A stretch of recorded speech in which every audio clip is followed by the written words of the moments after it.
যে মানুষটাকে কখনো দেখিনি, যার কণ্ঠস্বর কখনো শুনিনি, যার পবিত্র সান্নিধ্যে উপস্থিত হওয়ার সৌভাগ্য কখনো হয়নি, যে মানুষটা আর আমার মাঝে 1400 বছরেরও বেশি সময়ের ব্যবধান, সে মানুষটা কেমন করে এত আপন হয়ে গেল? যারা বোঝে না 21 শতাব্দীতে বসবাস করা শত শত কোটি মানুষ মধ্যযুগের আরব সমাজের একজন ব্যক্তির প্রতি এত টান অনুভব করে কিভাবে, তাদের কেমন করে বোঝাবো ইয়া রাসূলুল্লাহ আপনাকে কেন এত ভালোবাসি? আপনার স্মরণে আজ শত কোটি অন্তর ভালোবাসায় ভরে ওঠে। প্রতিটি মুহূর্তে পৃথিবীর কোনো না কোনো অঞ্চলে উচ্চারিত হয় আপনার প্রশংসা, অথচ আপনি যখন পৃথিবীর বুকে আলোকরশ্মি ছড়িয়ে ভূমিষ্ঠ হলেন, তখন আপাত দৃষ্টিতে আপনি ছিলেন অনেকটাই নিঃসঙ্গ, অসহায়। জন্মের আগেই বাবা আব্দুল্লাহ ফিরে গেলেন আল্লাহর কাছে। বয়স 6 হতে না হতেই হারালেন মা আমিনাকে।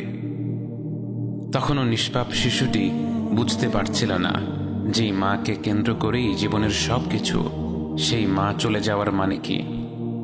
আপনি অসহায় কণ্ঠে বারাকাকে জিজ্ঞেস করলেন, মায়ের কি হয়েছে বারাকা? বারাকা কি করে আপনাকে বোঝাতো আপনি কি হারিয়েছেন? সে আপনাকে জড়িয়ে ধরে রাখল, সে অসহ্য উষ্ণ অশ্রুধারায় সিদ্ধ হলো আপনার মুখমণ্ডল। বাবা মারা যাওয়ার পর থেকে যে দাদা আপনার দায়িত্ব নিয়েছিলেন, সে আব্দুল মুত্তালিবও ইন্তেকাল করলেন বছরখানেক পর। আপাত দৃষ্টিতে এ বিশ্বের বুকে 8 বছরের সেই নিষ্পাপ বালকটি যেন ছিল সবচেয়ে একা, সবচেয়ে অসহায়, সবচেয়ে বঞ্চিত। বাস্তবে আপনার রব আপনার জন্য প্রস্তুত করে রেখেছিলেন এমন এক বিস্ময়কর অভিযান, যার দীপ্ত প্রভা স্থানকালের বাধা ছেদ করে ছড়িয়ে পড়বে সর্বত্র। বহু বছর পর আপনার রব আপনার কাছে আয়াত নাজিল করে বলেন, ওয়াদ-দুহা ওয়াল-লাইলি ইযা সাজা, উজ্জ্বল দিনের কসম এবং রাতের কসম যখন তা নিঝুম হয়ে যায়। মা ওয়াদ্দা'আকা রাব্বুকা ওয়া মা ক্বালা, তোমার রব তোমাকে কখনো পরিত্যাগ করেননি এবং তোমার প্রতি অসন্তুষ্ট হননি। ওয়ালাল আখিরাতু খায়রুল লাকা মিনাল উলা, নিঃসন্দেহে তোমার জন্য পরবর্তী যুগ পূর্ববর্তী যুগের চেয়ে ভালো। ওয়ালা সাওফা ইউ'তিকা রাব্বুকা ফাতারদা, আর শীঘ্রই তোমার রব তোমাকে এত দেবেন যে তুমি খুশি হয়ে যাবে। আলাম ইয়াজিদকা ইয়াতীমান ফাআওয়া, তিনি কি তোমাকে এতিম হিসেবে পাননি, তারপর তোমাকে আশ্রয় দেননি? ওয়া ওয়াজাদাকা দাল্লান ফাহাদা, তিনি তোমাকে পথ না পাওয়া অবস্থায় পান, তারপর তিনিই পথ দেখান। ওয়া ওয়াজাদাকা আইলান ফাআগনা, তিনি তোমাকে নিঃস্ব অবস্থায় পান, তারপর তোমাকে ধনী করেন। فأما اليتيم فلا تقهر وأما السائل فلا تنهر وأما بنعمة ربك فحدث, কাজেই এতিমের প্রতি কঠোর হয়ো না, সাহায্য প্রার্থনাকারীকে তিরস্কার করো না, আর নিজের রবের নিয়ামত প্রকাশ করো। আপনার রব আপনাকে এই পৃথিবীর বুকে একাকী করে দিয়েছিলেন যেন তিনি, একমাত্র তিনি, তার পবিত্র ভালোবাসা আর মমতায় আপনাকে লালন পালন করতে পারেন। এবং কি অপূর্ব সেই ভালোবাসা, কি অপরূপ সেই প্রতিপালন! মহান আল্লাহর বিশেষ রহমতের ছায়াতলে বেড়ে ওঠা আপনি তাই কখনো শিরকের ধোঁকার শিকার হননি। তারুণ্যের সেই যাযাবর সময়টাতেও আপনি ছিলেন সব ধরনের অপকর্মের ঊর্ধ্বে। আপনার চরিত্রে সবাই এতটাই মুগ্ধ ছিল, আপনার বিশ্বস্ততায় সবার এত আস্থা ছিল যে তারা আপনাকে নাম ধরে না ডেকে ডাকতে লাগলো আল আমিন, বিশ্বস্ত ব্যক্তি। বহু বছর পর যখন আপনি সত্যের পথে আহ্বান করা শুরু করে দিয়েছিলেন এবং আপনার বিরোধিতা করা মানুষের অভাব ছিল না, এমনকি তারা আপনাকে হত্যা করার পরিকল্পনা করছিল, সেই পরিকল্পনাকারীদের ধন সম্পদও আপনারই ঘরে ছিল। তারা যখন আপনাকে হত্যা করতে এসে দেখল সেখানে আপনি নেই, আপনার বদলে সেখানে আলী রাদিয়াল্লাহু আনহু আছেন, তখন আলী তাদের বলেছিলেন, আপনি তাকে সেখানে রেখে গেছেন যেন তিনি যার যার সম্পদ তাকে তাকে বুঝিয়ে ফেরত দিয়ে দিতে পারেন। অর্থাৎ যে ব্যক্তিটি আপনাকে হত্যা করার পরিকল্পনা করছিল, তার বিবেচনায়ও তার সম্পদ নিরাপদে রাখার সর্বশ্রেষ্ঠ জায়গা ছিল আপনারই ঘর। আপনাকে যারা জনসমক্ষে মিথ্যুক আর জাদুকর বলেছে, তাদের মতেও সবসময় আপনিই ছিলেন আল আমিন, সবচেয়ে বিশ্বস্ত, সবচেয়ে নির্ভরযোগ্য ব্যক্তি। আপনার চরিত্র আর ব্যবহার এত মনোমুগ্ধকর ছিল যে স্বয়ং আল্লাহ তাআলা আপনার ব্যাপারে সাক্ষ্য দিয়ে বলেন, ওয়া ইন্নাকা লাআলা খুলুকিন আযীম, নিঃসন্দেহে আপনি অবশ্যই মহান চরিত্রের চূড়ান্তে। তরুণ বয়স থেকেই আপনার যে উপস্থিত বুদ্ধি ছিল, সেই গুণেই আপনি একদিন রূপান্তরিত হলেন বিশ্বের সর্বকালের শ্রেষ্ঠ নেতা হিসেবে। যেদিন কাবা শরীফের কালো পাথর কোন বংশের লোকেরা বসিয়ে দেবে তা নিয়ে এক বিরাট রেষারেষি শুরু হয়ে গিয়েছিল, সেদিন তারা আপনাকে আসতে দেখে বলল, ওই যে আল আমিন আসছে, ও যা সমাধান দিবে সেটাই হবে। আপনি মুহূর্তের মধ্যেই এমন প্রস্তাব দিলেন যে সকলে তাৎক্ষণিকভাবে মেনে নিল।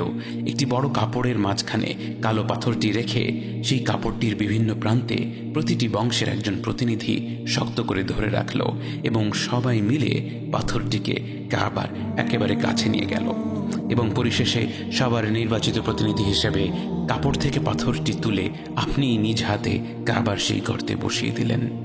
মানুষের মধ্যে বিভেদ দূর করে দেওয়ার আপনার এই গুণ বিস্মিত করেছে মুসলিম অমুসলিম নির্বিশেষে সকল স্তরের বুদ্ধিজীবীদের। আপনাকে কেউ কিভাবে না ভালোবাসবে ইয়া রাসূলুল্লাহ। আপনার মুখে যে সবসময় ছিল এক মন ভোলানো হাসি। আপনি যার সাথেই কথা বলতেন তাকে উপহার দিতেন আপনার সেই অপরূপ হাসি মুখ। আপনি কখনো মুখ খুলে হো হো করে হেসে উঠতেন না, কিন্তু আপনার মুখের মার্জিত সুমধুর সেই হাসিটি ছিল সদা বিরাজমান। আবার মাঝে মাঝে একটু হাসি ঠাট্টা করতেও ভুলতেন না। যখন একজন বৃদ্ধা সাহাবীয়া এসে আপনাকে জিজ্ঞেস করেছিল তিনি কি জান্নাতে যেতে পারবেন কিনা, আপনি তাকে বলেছিলেন, জান্নাতে কোনো বৃদ্ধ মানুষ যাবে না। যেই না তিনি আতঙ্কে কাঁদতে শুরু করে দিলেন, আপনি হেসে তাকে শান্ত করে বললেন, যে ব্যক্তি জান্নাতে যাবে সেই তার যৌবনকালে ফিরে যাবে। আপনার ঠাট্টার বিশেষত্ব ছিল আপনি মজা করেও কখনো মিথ্যা কথা বলতেন না। যাদের সৌভাগ্য হয়েছিল আপনাকে দেখার, তাদের কেউ কেউ আপনাকে সূর্যের সাথে তুলনা করেছে, কেউ কেউ করেছে চাঁদের সাথে। তাদের শব্দ তালিকায় এর চাইতে সুন্দর কিছু থাকলে তারা হয়তো সেই শব্দই উল্লেখ করত। আপনার ঘ্রাণ ছিল মনোমুগ্ধকর, অঢেল পরিমাণে সুগন্ধি ব্যবহার করা ছিল আপনার সুন্নাহ, যদিও আপনার ঘামের সুবাস ছিল সুগন্ধির চেয়েও মিষ্টি। খুব আপন মানুষগুলোর ঘামের ঘ্রাণে এক অন্যরকম মিষ্টত্ব থাকে। যে ব্যক্তি হাবিবুল্লাহ অর্থাৎ স্বয়ং আল্লাহর সবচেয়ে প্রিয় বান্দা, তার ঘামে যে এক অলৌকিক সুবাস ছিল তা কি আর বলার অপেক্ষা রাখে? জাতি, বর্ণ, সামাজিক ও আর্থিক অবস্থা নির্বিশেষে প্রতিটি মানুষের সাথে আপনার আচরণ ছিল অত্যন্ত শ্রদ্ধাশীল। আপনি কারো সাথে কথা বললে শুধু মাথাটা তার দিকে ঘুরিয়ে কথা বলতেন না, বরং আপনার পুরো শরীরটা তার দিকে ঘুরিয়ে তাকে সম্মান দেখিয়ে তার সাথে কথা বলতেন। কোনো দিকে ইশারা করতে হলে আঙ্গুল দিয়ে ইশারা করতেন না, বরং পুরো হাত দিয়ে ইশারা করতেন। কোনো মানুষের প্রকৃত চরিত্র বোঝার জন্য দেখা উচিত সে তার অধীনস্থদের সাথে কেমন আচরণ করে। আনাস ইবনে মালিক ছোট বয়সেই আপনার খেদমতে নিয়োজিত হয়েছিলেন। তিনি বলেন, 10 বছর আমি রাসূলুল্লাহ সাল্লাল্লাহু আলাইহি ওয়াসাল্লামের খেদমত করি। তিনি একটা দিনও আমাকে একবার বকাও দেননি, বরং যখন উম্মাহাতুল মুমিনিন অর্থাৎ রাসূল সাল্লাল্লাহু আলাইহি ওয়াসাল্লামের স্ত্রীরা কেউ আমাকে বকা দিতে যেতেন, তিনি তাদেরকে নিষেধ করতেন। যায়েদ রাদিয়াল্লাহু আনহু যখন দাস হিসেবে আপনার ঘরে ছিলেন এবং তার নিজের পরিবার তাকে খুঁজে পায় এবং আপনি তাকে অনুমতি দেন যে তিনি চাইলে তার আপন পরিবারের কাছে ফিরে যেতে পারে, যায়েদ তার আপন পরিবারকে হতবাক করে দিয়ে বলেছিল, আমি এই মানুষটাকে ছেড়ে কোথাও যাব না। যায়েদের বাবা বিক্ষুব্ধ হয়ে গিয়েছিল, বলেছিল, তুমি কি পাগল হয়ে গিয়েছ? একজন স্বাধীন মানুষ হয়ে নিজের পরিবারের সাথে না থেকে তুমি দাস হয়ে সারা জীবন যাপন করতে চাইছ? যায়েদ বলেছিল, এই মানুষটার মাঝে আমি এমন কিছু দেখেছি যে আমি আর কাউকে তার উপর প্রাধান্য দিতে পারবো না। ঘরের বাইরে আপনার ব্যবহার যতটা মুগ্ধকর ছিল, ঘরের ভেতরেও আপনি ছিলেন ততটাই ধৈর্যশীল ও শ্রদ্ধাশীল। একদিন আপনার ঘরে কয়েকজন সাহাবীদের নিয়ে খেতে বসেছিলেন। ওদিকে মা আয়েশা রাদিয়াল্লাহু আনহা একটি বিষয় নিয়ে খুব রেগে গিয়েছিলেন। রাগের মাথায় তিনি সবার সামনেই সজোরে একটি বাটি মাটিতে ছুঁড়ে মারলেন। বাটিটি ভেঙে 2 টুকরো হয়ে গেল। সাহাবীরা হতবাক হয়ে গিয়েছিলেন, কিন্তু আপনি অতি স্বাভাবিকভাবে ভাঙা বাটিটি ওঠাতে ওঠাতে বললেন, খাও খাও, আসলে তোমাদের মা সালামার উপর একটু বিরক্ত আছে, তাই এমনটা করেছে। মা আয়েশার সাথে আপনার সম্পর্ক ছিল বন্ধুর মতো। তার সাথে আপনি দৌড়ের প্রতিযোগিতা করতেন, তার নানা ধরনের শখ পূরণ করার চেষ্টা করতেন। যেদিন আয়েশা খেলা দেখতে চেয়েছিলেন, আপনি তার জন্য আপনার কাঁধটা এগিয়ে দিয়েছিলেন, যেন আপনার কাঁধে থুতনি রেখে তিনি আরাম করে খেলা দেখতে পারেন। পরে এক বর্ণনায় আয়েশা বলেছিলেন, আমি তো কিছুক্ষণ পরেই খেলার প্রতি আগ্রহ হারিয়ে ফেলেছিলাম, কিন্তু আমি কিছু বলিনি এটা দেখার জন্য যে রাসূলুল্লাহ সাল্লাল্লাহু আলাইহি ওয়াসাল্লাম আমার জন্য দাঁড়িয়ে থাকতে থাকতে ক্লান্ত হয়ে যান কিনা। বরং এক পর্যায়ে আমিই ক্লান্ত হয়ে পড়লাম, কিন্তু তিনি একটিবারও ক্লান্তি বা বিরক্তি প্রকাশ করলেন না। আপনার জীবদ্দশায় আল্লাহর হুকুমে আপনি কয়েকবার বিয়ে করেন, কিন্তু আপনার অন্যান্য স্ত্রীদের ব্যাপারে মা আয়েশা যতটা ঈর্ষাবোধ করতেন, তার চেয়ে বহু গুণে বেশি ঈর্ষাবোধ করতেন আপনার প্রয়াত স্ত্রী, আপনার প্রথম ভালোবাসা খাদিজা রাদিয়াল্লাহু আনহার ব্যাপারে। তিনি মৃত্যুবরণ করার পরেও আপনি খাদিজার সাথীদের সম্মান দেখাতেন। কখনো কোনো পশু জবেহ করা হলে তাদের ঘরে পাঠাতে ভুলতেন না। জীবনের শেষ পর্যন্ত তাদের সম্মান দেখানোর মাধ্যমে আপনি আপনার প্রথম ভালোবাসার মানুষটাকে সম্মান দেখিয়ে গিয়েছেন। জীবনের সবচেয়ে কঠিন সময়ে যে মানুষটা ছিল আপনার সবচেয়ে বড় আশ্রয়, যখন পৃথিবীর বুকে কেউ আপনাকে বিশ্বাস করেনি, এমনকি আপনি নিজেও সন্দেহ করছিলেন যে আপনি পাগল হয়ে গিয়েছেন কিনা, সেই মুহূর্তে যে মানুষটা নির্দ্বিধায় আপনাকে বিশ্বাস করেছিল, আপনার মাঝে আত্মবিশ্বাস জুগিয়েছিল, যে মানুষটার মর্যাদা এত বেশি যে স্বয়ং আল্লাহ ও তার ফেরেশতা জিবরাইল আলাইহিস সালাম তাকে সালাম দিয়েছিলেন, সেই খাদিজা রাদিয়াল্লাহু আনহার ব্যাপারে আপনি বলেছিলেন, ইন্নী কদ রুজিকতু হুব্বাহা, তার প্রতি ভালোবাসার রিজক আমার অন্তরে গেঁথে দেওয়া হয়েছে। বাবা হিসেবে আপনি ছিলেন পৃথিবীর সকল বাবাদের জন্য এক উদাহরণ। আপনার আদরের ফাতেমা আপনার ঘরে এলে আপনি দাঁড়িয়ে তাকে স্বাগত জানাতেন, তার কপালে চুমু খেয়ে তাকে পাশে বসিয়ে গল্প করতেন। যখন আপনি শুনলেন ফাতেমার ঘরের কাজ করতে খুব কষ্ট হচ্ছিল এবং তিনি আপনার কাছে অনুরোধ করেছিলেন সম্ভব হলে একজন সেবিকা জোগাড় করে দিতে, সৃষ্ট জগতের শ্রেষ্ঠ সৃষ্টি যার একটি ইশারায় ফেরেশতারা নেমে আসতো তার সব চাহিদা পূরণ করবার জন্য, যার একটি উচ্চারণে শত শত সাহাবী তাদের জান দিয়ে দিতে প্রস্তুত ছিল, সেই আপনি বাবা হিসেবে আপনার সন্তানকে বললেন, তুমি আমার কাছে যা চেয়েছ আমি কি তোমাকে এর চাইতেও উত্তম কিছু দিতে পারি? তাহলে রাতে শুতে যাবার আগে 33 বার আলহামদুলিল্লাহ, 33 বার সুবহানাল্লাহ ও 34 বার আল্লাহু আকবার পড়ে শুয়ে পড়বে। দুনিয়ার ব্যাপারে আপনি ছিলেন সদা উদাসীন। দুনিয়ার মোহ কখনো আপনাকে আকৃষ্ট করতে পারেনি। আপনি যখন খেজুর গাছের ডাল দিয়ে তৈরি মাদুরে শুয়েছিলেন, আপনার পিঠে এর ছাপ পড়ে গিয়েছিল। ওমর রাদিয়াল্লাহু আনহু আপনার পিঠে শক্ত মাদুরের ছাপ দেখে কান্না ধরে রাখতে পারলেন না। প্রিয় সাহাবীকে কাঁদতে দেখে আপনি জিজ্ঞেস করেছিলেন, কাঁদছ কেন ওমর? তিনি বললেন, ইয়া রাসূলুল্লাহ, আমরা কিভাবে আপনাকে এভাবে জীবনযাপন করতে দিই যখন রোমান ও পারস্য সাম্রাজ্যের রাজারা কত আরামায়েশে থাকে? ইয়া রাসূলুল্লাহ, আপনার তো নিশ্চয়ই এর চেয়ে ভালো কিছু প্রাপ্য। আপনি ওমরকে সান্ত্বনা দিয়ে বললেন, ওমর, তুমি কি এটা জেনে খুশি নাও যে তাদের আছে দুনিয়া আর আমাদের আছে আখিরাহ? যেদিন প্রচণ্ড ক্ষুধার তাড়নায় আবু বকর বেরিয়ে পড়েছিলেন, পেটে সারাদিন এক ফোঁটাও খাবার পড়েনি, তাই পেটে পাথর বেঁধে রেখেছিলেন, পেটটাকে চাপিয়ে রাখলে যদি ক্ষুধার অনুভূতি কিছুটা কম হয়। হাঁটতে হাঁটতে তখন তার দেখা হলো ওমরের সাথে, এবং ওমরেরও ছিল একই অবস্থা। পেটে সারাদিন এক ফোঁটাও খাবার পড়েনি, তাই পেটে পাথর বেঁধে রেখেছিলেন।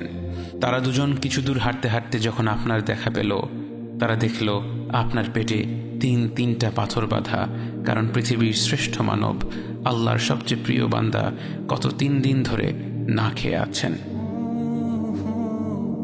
অথচ আপনার মুখে এক মুহূর্তের জন্যও কোনো অভিযোগ ছিল না। যদি কখনো কোনো খাবার আপনার পছন্দ হতো, আপনি তার প্রশংসা করতেন। পছন্দ না হলে সে খাবারটা আর নিতেন না। কখনো রান্না নিয়ে সমালোচনা করতেন না। ভালো খাবার থাকলে আল্লাহর প্রতি কৃতজ্ঞতা প্রকাশ করে সেটা খেয়ে নিতেন। খাবার দাবার না থাকলে হাসি মুখে বলতেন, তাহলে আমি রোজা। তায়েফবাসীরা যখন আপনার আহ্বান প্রত্যাখ্যান করে, পাথর মেরে আপনাকে এমনভাবে রক্তাক্ত করে ফেলে যে আপনার জুতোর সাথে পা আঠার মতো লেগে থাকে, আপনি প্রায় অবচেতন হয়ে যান। জ্ঞান ফিরে পেয়ে আপনি আল্লাহর কাছে হাত তুলে কোনো অভিশাপের দোয়া না করে আপনি বললেন, আল্লাহ, তুমি যদি আমার উপর রাগ না করে থাকো, তাহলে এসবের কোনো কিছুই আমি পরোয়া করি না। আপনি আল্লাহর পরিপূর্ণ রহমত এবং ক্ষমা লাভ করে ফেলেছেন, তা জানা সত্ত্বেও আপনি রাত জেগে নামাজ পড়তেন। এত দীর্ঘ সময় ধরে নামাজ পড়তেন যে আপনার পা ফুলে যেত। মা আয়েশা রাদিয়াল্লাহু আনহা যখন জিজ্ঞেস করলেন, আপনি কেন এত কষ্ট করেন যখন আপনার এমন কোনো ভুল ত্রুটি নেই যা আল্লাহ ক্ষমা করেননি? আপনি বললেন, আফালা আকুনা আবদান শাকুরা, আমি কি কৃতজ্ঞ বান্দা হব না? আপনাকে কি করে ভালো না বাসি ইয়া রাসূলুল্লাহ, যখন আপনি আমাকে ভালোবেসেছেন সেই 1400 বছর আগে, যখন আপনি আমাকে মিস করতেন, আশা করতেন যেন আমার সাথে দেখা করতে পারেন, অথচ তখনও আমি জন্মই হইনি। সেদিন সাহাবীরা আপনার চোখে পানি দেখে বলল, ইয়া রাসূলুল্লাহ, আপনি কাঁদছেন কেন? আপনি বললেন, আমার ভাইদের খুব দেখতে ইচ্ছে করছে। সাহাবীরা বললেন, আমরা কি আপনার ভাই নই ইয়া রাসূলুল্লাহ? আপনি বললেন, না, তোমরা আমার সাহাবী। আমার ভাই হলো তারা যারা আমার পরে আসবে এবং আমাকে কখনো না দেখেও তারা আমাকে বিশ্বাস করবে। মৃত্যুশয্যায় শুয়ে আপনার অন্তরে এই চিন্তা ছিল যে আমাদের পরিণতি কি হবে। উম্মতি উম্মতি বলতে বলতে আপনি আপনার রবের নিকট ফিরে গিয়েছেন। আজ আমরা আপনার উম্মতের অংশ। বিশ্বজুড়ে আপাত দৃষ্টিতে আমরা হচ্ছি সবচেয়ে অপদস্থ, নিরুপায়, পরাজিত, লাঞ্ছিত, অথচ বাস্তবে আপনার উম্মতের অংশ হওয়া যে গোটা বিশ্বের সব সম্পদ পাওয়ার চেয়েও মূল্যবান ব্যাপার। আজ আমার মনে যত আশা, যত আকাঙ্ক্ষা, যত স্বপ্ন, যত চাহিদা, সব কিছু পেয়ে গেলেও নিজেকে এতটা সৌভাগ্যবান মনে করতাম না যতটা মনে হয় আজ আপনার উম্মতের একজন হতে পেরে। কাল হাসরের ময়দানে যখন গোটা মানব জাতি এক নবী থেকে আর এক নবীর কাছে ছুটে যাবে, আল্লাহ যেন বিচার প্রক্রিয়া শুরু করেন এবং প্রতিটি নবী নাফসি নাফসি বলে মানুষকে ফিরিয়ে দিবে। অবশেষে যখন সবাই আপনার সামনে হাজির হবে এবং আপনি গোটা মানব জাতির প্রতিনিধি হয়ে আল্লাহর সামনে সিজদা করবেন, সেদিন আপনার উম্মতের সদস্য হওয়ার পূর্ণাঙ্গ মর্যাদা প্রকাশ পাবে। ইয়া রাসূলুল্লাহ, আপনাকে কেন এত ভালোবাসি তা তো ভাষায় প্রকাশ করা যাবে না। তবে যতটুকু ভালোবাসা আপনার প্রাপ্য ততটুকু তো আপনাকে ভালোবাসতে পারি না। কথায় আপনাকে যতটা ভালোবাসি, কাজে তো তেমন করে ভালোবাসতে পারি না। আপনার সুন্নতের অনুসরণ করি ঠিকই, কিন্তু ভিন্ন মতের অনুসারীদের সাথে ঝগড়া না করে থাকতে পারি না। ইবাদতটা নিয়মিত করতে পারলেও এবাদতে আপনার মতো আন্তরিকতা আনতে পারি না। বাহ্যিক বিষয়ে আপনার অনুসরণ করতে পারলেও চারিত্রিক দিক থেকে তো আপনার কাছ থেকে শিক্ষা নিতে পারি না। মুখে আপনার প্রতি সালাওয়াত পেশ করলেও কাজে কর্মে উম্মতে মুহাম্মদ হিসেবে আপনার সম্মানটা রক্ষা করতে পারি না। রাসূলুল্লাহ, হাবিবুল্লাহ, নবিয়ুল্লাহ, ইয়া মুস্তাফা, আমরা তো আপনার উম্মত হবার যোগ্য নই, কিন্তু আপনার রব তো সবচেয়ে ক্ষমাশীল। তিনি তো আমাদের যা প্রাপ্য তার চেয়ে অনেক বেশি অনুগ্রহ প্রদর্শন করতে সক্ষম। আপনি আমাদের যতটুকু ভালোবেসেছেন তিনি তো আমাদের এর চাইতেও বেশি ভালোবাসেন। আমরা আমাদের ভুল ত্রুটি সম্পর্কে যতটুকু অবগত তিনি তো তার চাইতেও বেশি অবগত। আমাদের রবের অনুগ্রহের দিকে তাকিয়ে অন্তরে আপনার প্রতি যতটুকু ভালোবাসা রয়েছে সেই ভালোবাসার দিকে তাকিয়ে আজ বুকে আশা বেঁধে রই, খুব শীঘ্রই আপনার দেখা পাব ইয়া নবী আল্লাহ। খুব শীঘ্রই হাউদে কাউসারের পাড়ে আপনার হাতে তৃষ্ণা মেটাবো ইয়া হাবিব আল্লাহ। জান্নাতের নির্মল বাগানে অনন্তকালের যাত্রায় আপনার সঙ্গী হয়ে ঘুরে বেড়াবো ইয়া রাসূলুল্লাহ সাল্লাল্লাহু আলাইহি ওয়াসাল্লাম। লা ইলাহা ইল্লাল্লাহ মুহাম্মাদুর